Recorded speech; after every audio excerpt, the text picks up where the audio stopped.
నమస్కారం స్వతంత్ర TV daily news and analysis live షోకి స్వాగతం. నేను మీ కావ్య. దేశంలో రాష్ట్రంలో తాజా పరిణామాలు, వాస్తవాల వెనుక ఉన్న అసలు రాజకీయ కోణాల గురించి విశ్లేషించడానికి ఇవాళ మనతో పాటు లైవ్లో ఉన్నారు దశాబ్దాల అనుభవం ఉన్న సీనియర్ జర్నలిస్ట్, ప్రముఖ పొలిటికల్ అనలిస్ట్ శ్రీ ఎం కోటేశ్వరరావు గారు. సార్ నమస్తే. సార్ నమస్తే. Welcome to the show sir. Thank you. Yeah sir. Right, ఇక ముందుగా మనం ఇంగ్లీష్ పేపర్ కనుక తీసుకుంటే ది పైనీర్ పేపర్, ఇక్కడ ఫస్ట్ హెడ్లైనే చూసుకోవచ్చు. Open to learning from experiences assets government, Lok Sabha passes anti paper leak amendment bill అంటూ కూడా ఒక యాంటీ పేపర్ లీక్ అమెండ్మెంట్ బిల్కి సంబంధించిన హెడ్లైన్ కూడా మనం చూసుకోవచ్చు. లోక్సభ సమావేశాలు కూడా నిన్న జరిగాయి, సో దానికి సంబంధించింది. Rahul targets Shah over police action against protesters అంటూ కూడా, సో రాహుల్ షాని అమిత్ షాని టార్గెట్ చేయడం జరిగింది. జంతర్ మంతర్ దగ్గర జరిగిన విద్యార్థులు జంతర్ మంతర్ దగ్గర చేసిన ఆందోళన చేశారు కదా, దానికి సంబంధించి ఇక్కడ ఆర్గ్యూ చేయడం జరిగింది. సో ఇది ఫస్ట్ హెడ్లైన్ మనం చూసుకుంటే, major relief for TG irrigation project, supreme court upholds environmental clearances అంటూ కూడా, సో ఇరిగేషన్ ప్రాజెక్ట్కి సంబంధించింది కాళేశ్వరం కావచ్చు, ఇంకా వేరే ప్రాజెక్ట్స్కి, అన్ని ప్రాజెక్ట్స్కి సంబంధించిన హెడ్లైన్ అయితే ఇక్కడ మనం చూసుకోవచ్చు. Google India's nodal officer booked over fake app on play store అంటూ కూడా, సో ఈ యొక్క హెడ్లైన్ కూడా మనం చూసుకోవచ్చు. ఇంకా ఇక్కడ చూసుకుంటే ఇంకో headline, Uttam blames KCR for ignoring lapses in Kaleshwaram construction, claims TG achieved record green production without using the projects water అంటూ కూడా ఉత్తమ్ కుమార్ రెడ్డి కేసీఆర్ ప్రభుత్వంపై ఆరోపించడం జరిగింది, బ్లేమ్ కూడా చేయడం జరిగింది. దానికి సంబంధించిన హెడ్లైన్ కూడా మనం చూసుకోవచ్చు. సెక్షువల్ హరాస్మెంట్ కేసు అంటూ కూడా ఒకటి చూసుకోవచ్చు. ఇక్కడ ట్రైనీ ఐపీఎస్ ఆఫీసర్ అరెస్టెడ్ అంటూ కూడా, సో ఒక హెడ్లైన్ అయితే మనం చూసుకోవచ్చు. సో అదేవిధంగా ఇంకో హెడ్లైన్ మనం తీసుకుంటే, fraudulent digitalization of blank enumeration forms during SIR alleges BJP seeks action అంటూ కూడా ఇంకో హెడ్లైన్ కూడా మనం చూసుకోవచ్చు. సో అదే కాకుండా ఇంకా హెడ్లైన్కి మనం వెళ్ళిపోతే, Lok Sabha grants extension to panel అంటూ కూడా, వన్ నేషన్ వన్ ఎలక్షన్ అంటూ కూడా హెడ్లైన్ అయితే మనం చూసుకోవచ్చు. ఇక్కడ Congress lauds BLAs role in SIR అంటూ కూడా, ఎస్ఐఆర్కి సంబంధించిన హెడ్లైన్ కూడా మనం చూసుకోవచ్చు. అయితే ఇక్కడ ఒక ఆర్టికల్ మనం చూస్తే, the Pioneer paper resident editor B Krishnaprasad గారు అయితే రాయడం జరిగింది చాలా క్లుప్తంగా. అది దేని గురించి అనేది ఒకసారి చూద్దాం ఇప్పుడు. How India's Gen Z is rewriting the 2029 political play book అంటూ కూడా, సో జెన్జీకి సంబంధించి ఒక ఆర్టికల్ అయితే రాశారు. చాలా ఇంట్రెస్టింగ్గా ఉంది హెడ్లైన్ కూడా. సో ఇవి ది పైనీర్ పేపర్ హెడ్లైన్స్ చూసుకుంటే, ఇప్పుడు నమస్తే తెలంగాణ పేపర్కి వెళ్ళిపోదాం.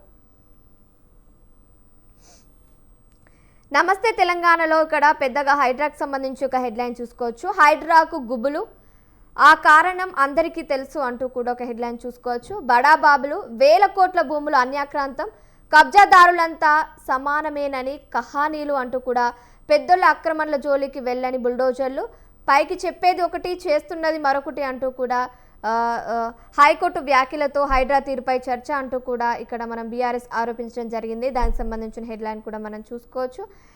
రియల్టీ మ్యాప్లో హైదరాబాద్ మాయం, కాంగ్రెస్ పాలనలో కుప్పకూలిన బ్రాండ్ ఇమేజ్ అంటూ కూడా ఒక హెడ్లైన్ చూసుకోవచ్చు మనం. ఎల్నినోతో కాదు, ఎల్లో కాంగ్రెస్తోనే కరువు అంటూ కూడా ఇక్కడ ఎన్డీఎస్ఏ చెప్తేనే కాళేశ్వరంపై నిర్ణయం అంటూ కూడా సాగునీటి పారుదల శాఖ మంత్రి ఉత్తమ్ కుమార్ ఆరోపించడం జరిగింది.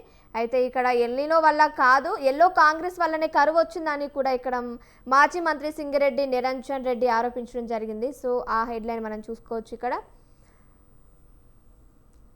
తోక జాడిస్తే కట్ చేస్తాం, కాంగ్రెస్లో ప్రభుత్వం కాదు పార్టీయే సుప్రీం, రాష్ట్ర ప్రభుత్వ అధినేతలకు హైకమాండ్ సంకేతం అంటూ కూడా, సో నిన్న మన కాంగ్రెస్ నేతల సమావేశంలో సో ముఖ్య నేతలందరూ పాల్గొనడం జరిగింది. సో దానికి సంబంధించిన హెడ్లైన్ అయితే మనం ఇక్కడ చూసుకోవచ్చు. సో ఇవి నమస్తే తెలంగాణలోని మెయిన్ హెడ్లైన్స్. ఇప్పుడు వెలుగు పేపర్కి వెళ్ళిపోదాం.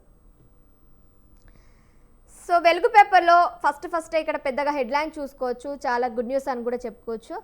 సో 7437 పోస్టుల భర్తీకి అంటూ కూడా హెడ్లైన్ ఉంది. నోటిఫికేషన్ రిలీజ్, పోలీస్ ఎస్పీఎఫ్ అగ్నిమాపక జైళ్ల శాఖలో ఖాళీలు, పోలీస్ రిక్రూట్మెంట్ బోర్డు ద్వారా భర్తీ. సో ఇక్కడ మనకు వెబ్సైట్ అయితే ఇచ్చారు, www.tgprb.in వెబ్సైట్ ద్వారా ఆన్లైన్ అప్లికేషన్లు త్వరలోనే తేదీలు ప్రకటిస్తామని కూడా బోర్డు చైర్మన్ శ్రీనివాసరావు అయితే చెప్పడం జరిగింది. ఇంకా తేదీలు అయితే ప్రకటించలేదు. ప్రకటించిన తర్వాత వెంటనే ఎవరైతే దరఖాస్తు చేసుకోవాలనుకుంటున్నారో వాళ్ళు ఖచ్చితంగా చూసుకోవచ్చు. సో నెక్స్ట్ హెడ్లైన్ చూసుకుంటే అమిత్ షా ఆర్డర్స్తోనే స్టూడెంట్స్పై కాల్పులు, తప్పు చేసినందుకే హోంమంత్రి భయపడ్డారు, అందుకే సభకు రాలేదంటూ కూడా లోక్సభలో ప్రతిపక్ష నేత రాహుల్ గాంధీ అయితే ఫైర్ అయ్యారు. దానికి సంబంధించిన హెడ్లైన్ చూసుకోవచ్చు. దంచికొట్టిన వాన, రాష్ట్ర వ్యాప్తంగా భారీ వర్షాలు, ఉత్తర తెలంగాణలో కుండపోత, పొంగి పొలుతున్న వాగులు వంకలు, ప్రాజెక్టులకు వరదపోటు అంటూ కూడా ఇక్కడ ఎల్లంపల్లికి సంబంధించిన ఒక ఏంటి క్యూసెక్కుల అది ఇచ్చారు. 74,643 క్యూసెక్కులు అని. ఇక్కడ జూరాలకు కూడా 32,500 క్యూసెక్కులు వరద అంటూ కూడా ఒకటి హెడ్లైన్ లాగా ఇచ్చారు. ఇక్కడ మనం చూసుకుంటే మన ప్రాజెక్టులకు లైన్ క్లియర్, ప్రాజెక్టులు పూర్తయ్యాక కూడా పర్యావరణ అనుమతులు ఇవ్వొచ్చని సుప్రీం తీర్పు, పాలమూరు రంగారెడ్డి, సీతమ్మసాగర్, డిండి, గౌరవెల్లి పర్మిషన్ల విషయంలో సర్కారుకు ఊరట అంటూ కూడా హెడ్లైన్ అయితే మనం చూసుకోవచ్చు. వివిధ ప్రాజెక్టులకు సంబంధించి అనుమతులు అయితే మంజూరైనాయని కూడా, ఇక్కడ పర్మిషన్స్ కూడా వచ్చాయని కూడా ఇక్కడ మనం హెడ్లైన్ చూసుకోవచ్చు. E20 పెట్రోల్ వాడితే రబ్బర్ పార్ట్స్ మార్చాలి, 2016కు ముందు తయారైన వాహనాల్లో ఈ సమస్య అంటూ కూడా నితిన్ గడ్కరీ ఆరోపించడం జరిగింది. సో E20 పెట్రోల్కి సంబంధించి హెడ్లైన్ కూడా మనం ఇక్కడ చూసుకోవచ్చు.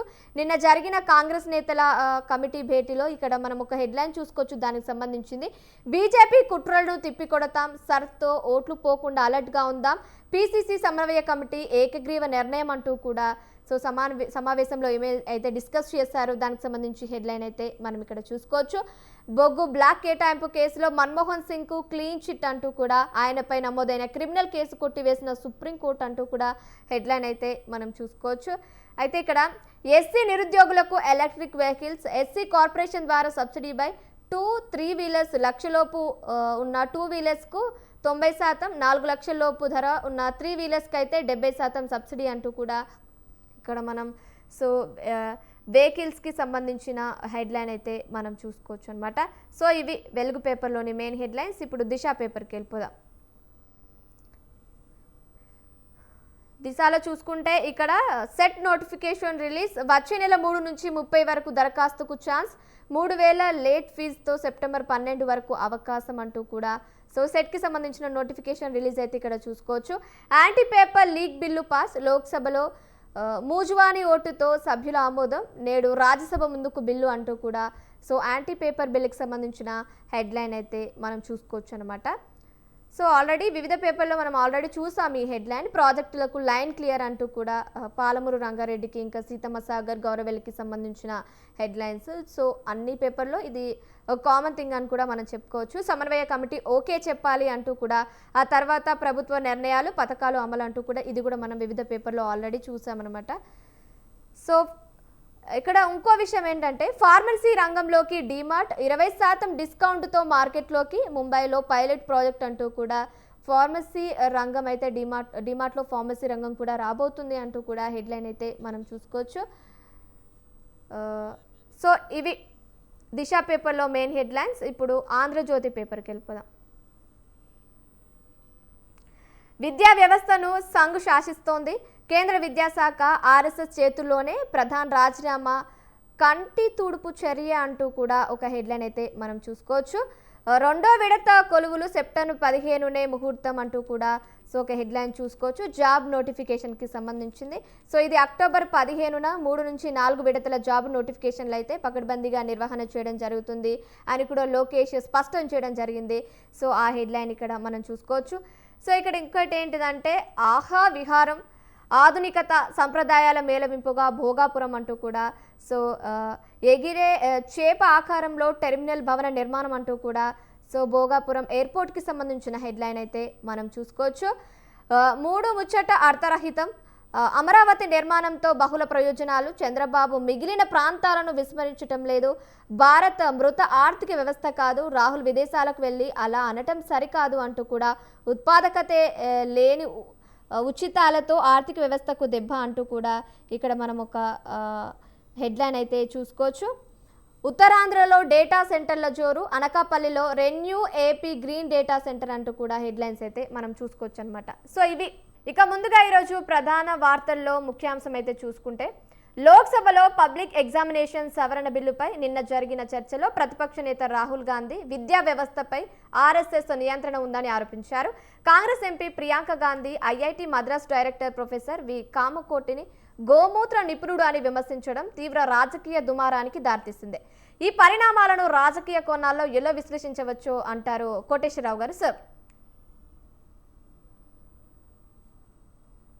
ఏ ప్రభుత్వాలు ఉన్నా మనం తరతరాల నుంచి మనం చూసుకున్నప్పుడు ఆ ప్రభుత్వాలు మనుగడ సాగించడానికి లేదా ఆ పాలక వర్గాలు మనుగడ సాగించడానికి అవసరమైనటువంటి యంత్రాంగాన్ని ఏర్పాటు చేసుకుంటాయి, విధానాలను కూడా రూపొందించుకుంటాయి. అలాంటి వాటిలో విద్యా విధానం ఒకటి అనేది ముందుగా మనం గమనించాలి. మనం గత చరిత్రకు వెళ్తే వేల సంవత్సరాలుగా సాగినటువంటి రాజరికాల్లో కొంతమందికి మాత్రమే రాజులకు లేదా వారి అనుయాయులకు అవసరమైనటువంటి విద్య, వాటిని బోధించేటువంటి కొన్ని తరగతులకు మాత్రమే విద్యను పరిమితం చేశారు.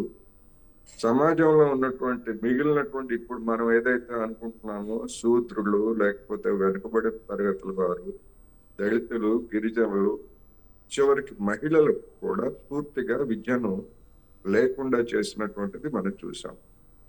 బ్రిటిష్ వారు వచ్చిన తర్వాత మాత్రమే ఆధునికమైనటువంటి విద్య ఇతర అన్ని తరగతులకి ఆ విద్య అందుబాటులోకి వచ్చిందనేది ఒక వాస్తవం. బ్రిటిష్ వారి మీద వచ్చినటువంటి విమర్శ ఏమిటి? మెకాలే విద్యా విధానం అంటే బ్రిటిష్ అధికారి ప్రవేశపెట్టినటువంటి విద్యా విధానం. తమకు అవసరమైనటువంటి గుమస్తాలను లేకపోతే ఇతర నిపుణులను మాత్రమే తయారు చేసుకునేటువంటి విధానం కనుక అది ఆనాడు బ్రిటిష్ వారి విధానాన్ని బ్రిటిష్ పాలనకు అనుగుణంగా చేశారని మన పెద్దలు విమర్శించారు. ఆ తర్వాత స్వాతంత్రం వచ్చిన తర్వాత అనుసరించినటువంటి విధానం నెహ్రూ కావచ్చు లేదా కాంగ్రెస్ కావచ్చు, ఈ తరగతులకు సంబంధించినటువంటి అవసరమైనటువంటి నిపుణుల్ని విద్యా విధానాన్ని వాళ్ళు అనుసరించారు. ఈ క్రమంలో ఇప్పుడు బీజేపీ మీద లేదా సంఘ పరివార్ మీద వచ్చినటువంటి విమర్శ ఏమిటంటే తమ భావజాలానికి అనుగుణ్యమైనటువంటి విద్యా విధానాన్ని దేశం మీద రుద్దుతున్నారు. అందులో భాగమే నూతన విద్యా విధానం అనేటువంటిది ఒకటైతే, ఈ విద్యా వ్యవస్థలోకి అలాంటి భావజాలం, తిరోగామి భావజాలం లేకపోతే అన్సైంటిఫిక్, శాస్త్రీయంగా నిరూపితం కానటువంటి అనేక అంశాలను ప్రతిపాదించే వాళ్ళు, సమర్థించేటువంటి వాళ్ళందరినీ కూడా విద్యా వ్యవస్థలోకి చొప్పిస్తున్నారు అనేటువంటిది ఇవాళ నిన్న రాహుల్ గాంధీ గారు చెప్పడం కాదు. అంతకుముందు ఎప్పటి నుంచో గడిచినటువంటి 12 సంవత్సరాలుగా విద్యా వ్యవస్థలో ఈ విధమైనటువంటి శక్తుల జోక్యం పెరుగుతూ ఉంది అనేటువంటి విమర్శలు వచ్చినటువంటి నేపథ్యంలో రాహుల్ గాంధీ చేసినటువంటి విమర్శల్ని మనం చూడాలి. రెండవది భావజాల పోరాటం. ఈ భావజాల పోరాటం అనేటువంటిది కూడా మనం చరిత్రలోకి వెళ్ళేట్లయితే చార్వాకులు, హేతువాదులు, భౌతికవాదులుగా ఉన్నటువంటి చార్వాకులు, వాళ్ళకి విరుద్ధమైనటువంటి తిరోగామి భావజాలం అనేటువంటిది మనం చూస్తే కనిపిస్తుంది. అందుకని ఈ భావజాల పోరాటం అనేటువంటిది ఇప్పుడు ఇంకా మరింతగా భారతదేశంలో అవసరము. భారతదేశం కాదు, ప్రపంచవ్యాప్తంగా అవసరం అనేటువంటిది మనం చూడాలి. ఉదాహరణకు professor Kamakoti Madras IIT director ఆయన సరే, ఆయన రంగంలో ఆయన నిపుణుడు కావచ్చు, కానీ గోమూత్రంలో మెడిసినల్ వాల్యూస్ ఉన్నాయి అని చెప్పేసి ఆయన సమర్థించుకోవడానికి 2025లో ఆయన సమర్థించుకోవడాన్ని మరి ఏ శాస్త్రవేత్త కానీ లేదా ఏ శాస్త్ర పరిశోధన కానీ ఎక్కడ అటువంటి వాల్యూస్ ఉన్నట్టు ఇంతవరకు ప్రపంచంలో ఎక్కడ నిరూపితం కాలేదు. మరి అలాంటి అశాస్త్రీయమైనటువంటి ధోరణులని వ్యక్తం చేసినటువంటి వ్యక్తిని ప్రియాంక గాంధీ గారు మరి పేరు పెట్టకుండా అన్నారు గోమూత్ర నిపుణులు అంటే తప్పేమిటి అనేటువంటిది కూడా వస్తుంది. అందుకని అదే విధంగా మన పురాతన కాలంలోనే మన ప్లాస్టిక్ సర్జరీ ఉంది, లేకపోతే మన పురాతన కాలంలోనే ఇంధనంతో నిమిత్తం లేకుండా పైకి కిందికి ఎటు కావాలంటే అటు తిరిగేటువంటి విమానాలు ఉన్నాయి. ఎంతమంది ఎక్కినా ఒకళ్ళకి ఒక సీటు ఖాళీగా ఉంటుంది అనేటువంటి పద్ధతుల్లో అనేకమైనటువంటి అశాస్త్రీయమైనటువంటి భావజాలాన్ని వ్యక్తం చేశారు. ఇది నిజానికి మన రాజ్యాంగానికి కూడా విరుద్ధం. రాజ్యాంగంలో ఉన్నటువంటి ఆర్టికల్ 51 ప్రకారం సైంటిఫిక్ టెంపర్ అంటే శాస్త్రీయ ఆలోచనలు పెంపొందించాలి అనేటువంటిది మనం రాజ్యాంగం మనల్ని ఆదేశించింది. అటువంటి దానికి భిన్నంగా అన్సైంటిఫిక్ భావజాలాన్ని ప్రచారాన్ని గోమూత్రం తాగితే క్యాన్సర్ నక్కిపోయిందని లేకపోతే ఇంకోటి ఇట్లాంటి అనేకమైనటువంటివి మనం చూస్తున్నాం శాస్త్రవేత్తలుగా లేదా నిపుణులుగా ఉన్నటువంటి వాళ్ళందరినీ కూడా.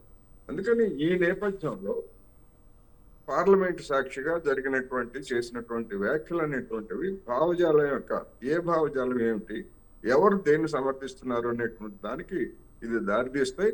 ఇది ఆరోగ్యకరమైనటువంటి పరిణామమే అనేది ఈ సందర్భంగా నేను చెప్పదలుచుకున్నాను. రైట్ సార్, మనం ఇంకా సెకండ్ టాపిక్ అంటే సెకండ్ ఇంపార్టెంట్ న్యూస్కి వెళ్తే ఈరోజు కాళేశ్వరం ప్రాజెక్టు తెలంగాణ ఆత్మగౌరవ ప్రతీకగా ప్రచారం పొందిన ఈ అద్భుత కట్టడం నేడు రాష్ట్ర ఆర్థిక వ్యవస్థకు గుదిబండగా మారిందా? ఏడాదికి ఏకంగా 16,000 కోట్ల రూపాయలకు పైగా వడ్డీల భారం సామాన్య పన్ను చెల్లింపుదారుడి నెత్తిన పడుతున్నాయని రాష్ట్ర మంత్రి ఉత్తమ్ కుమార్ రెడ్డి నిన్న ప్రెస్ మీట్లో చెప్పారు. దానికి రాజకీయ బాధ్యత ఎవరిది? ఒకవైపు కేసీఆర్ నిర్లక్ష్యం వల్లే ప్రాజెక్టు కూలిందని కాంగ్రెస్ ఆరోపిస్తుంటే, మరోవైపు అధికారంలో వచ్చి నెలలు గడుస్తున్నా క్రిమినల్ చర్యలు తీసుకోకుండా కేవలం ప్రెస్ మీట్లకే కాంగ్రెస్ పరిమితం అవుతోందనే ప్రశ్నలు తలెత్తుతున్నాయి. ఎన్నికల వేళ అవినీతిపై గర్జించిన కేంద్రంలోని బీజేపీ ఇప్పుడెందుకు మౌనంగా ఉంది అంటారు సార్?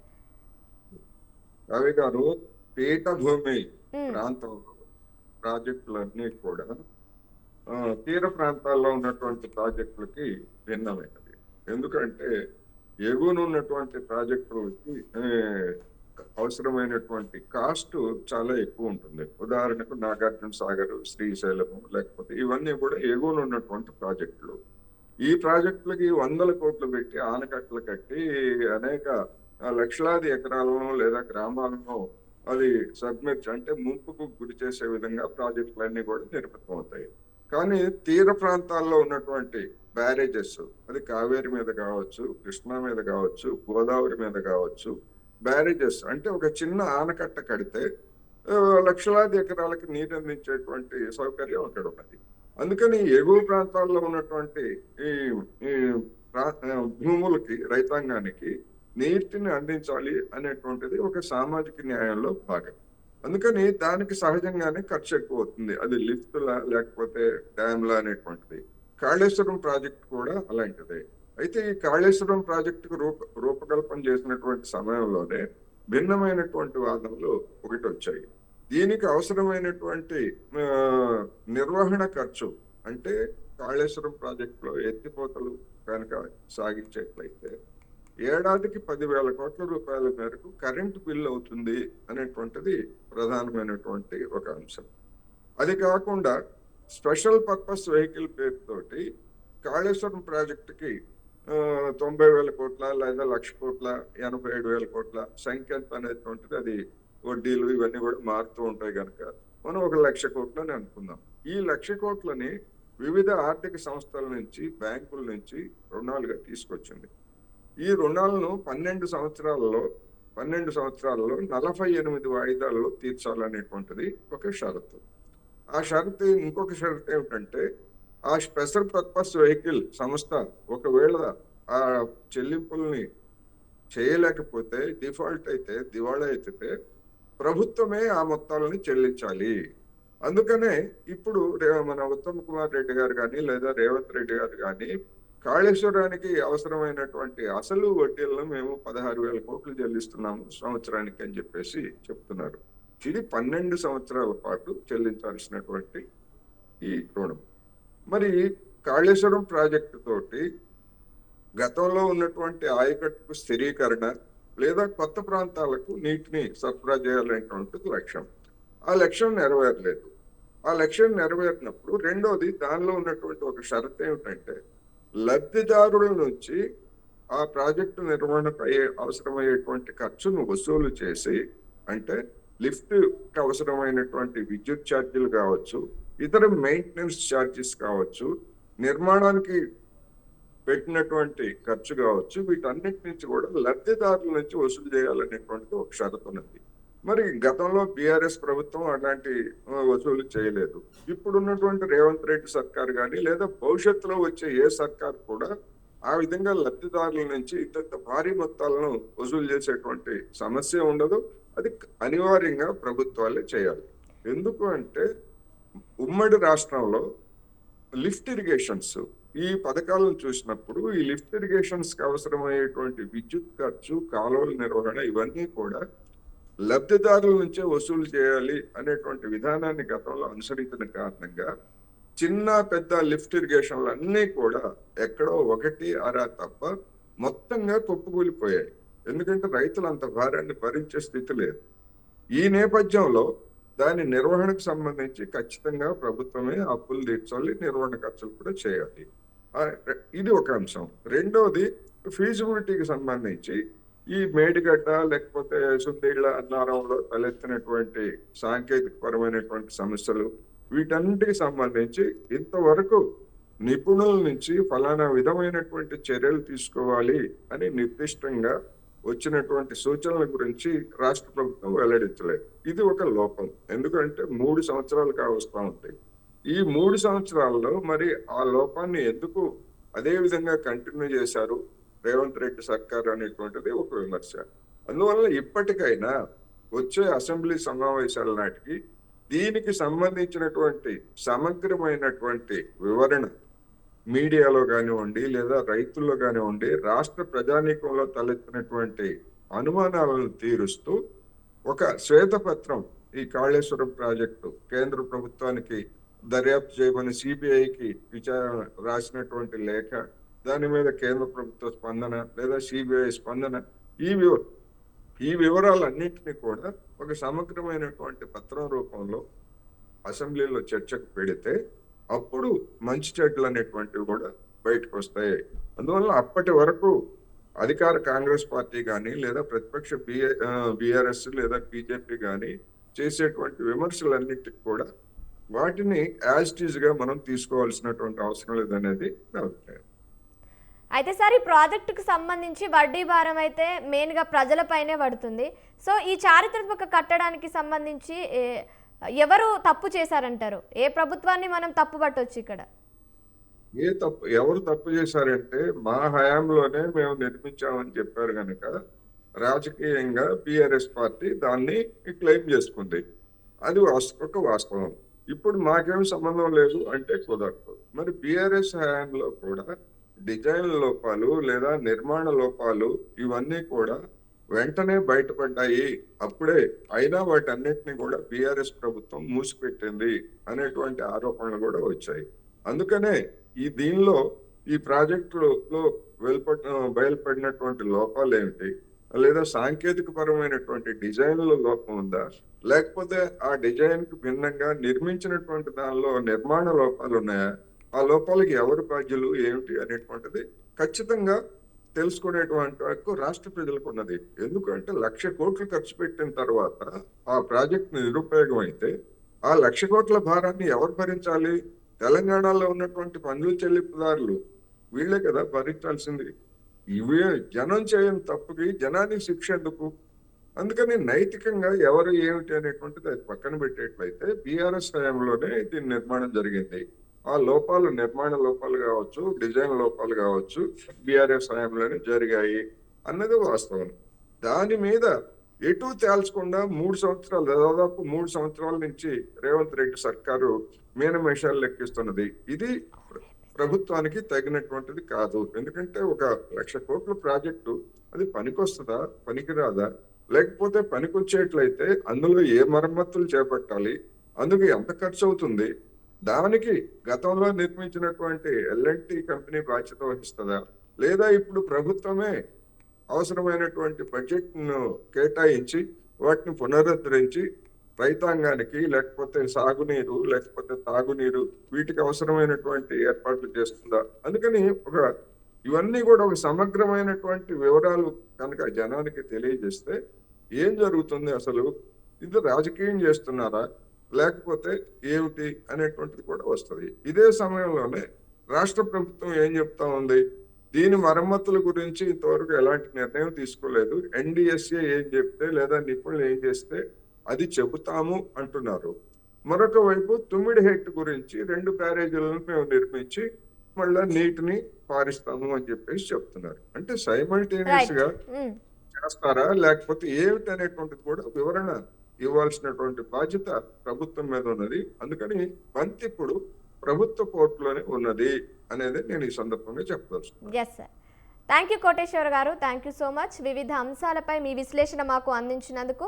ఇది ఇవాల్టి స్వతంత్ర TV daily news and analysis live show. తాజా అప్డేట్స్ కోసం చూస్తూనే ఉండండి స్వతంత్ర టీవీ.